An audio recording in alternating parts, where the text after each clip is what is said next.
Ngayong tanghali, samahan niyo ako magluto ng ulam ni Asi. Galing kami sa labas kaya nakabili ako nitong breast part tapos broccoli. Ito lang muna yung dalawang combo ang paglulutuin natin ngayon. Isa din to sa gustong kainin ni Asi, itong broccoli, kaya buti na talaga kanina paglabas namin ay meron.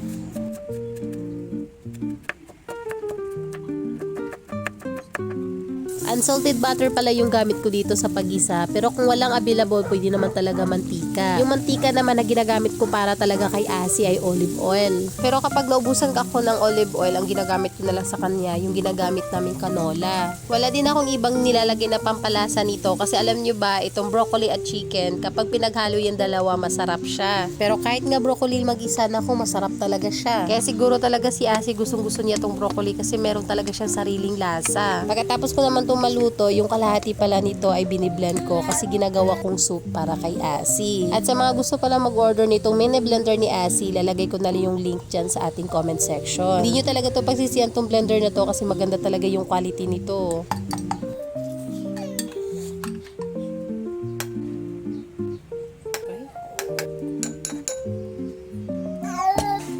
At kita nyo naman yung bata na yan, ako marunong na talaga siya umarte.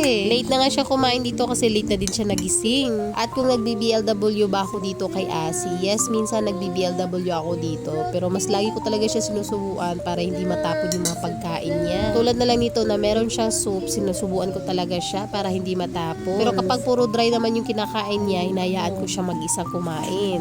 Hindi pa din kasi dumating yung dining chair na in-order ko para kay Asi. Kaya kapag pinag-BLW ko siya, minsan nakaupo lang siya dito sa lamesa namin or doon sa loob ng kunan niya. Ang tagal ko na kasi talagang gusto to bilhan si Asi ng high chair. Kaso nga lang sa sobrang likot niya, natatakot ako baka malaglag. Ang dami ko kasing napapanood na yung mga baby na lalaglag sa high chair nila dahil sa kalikutan.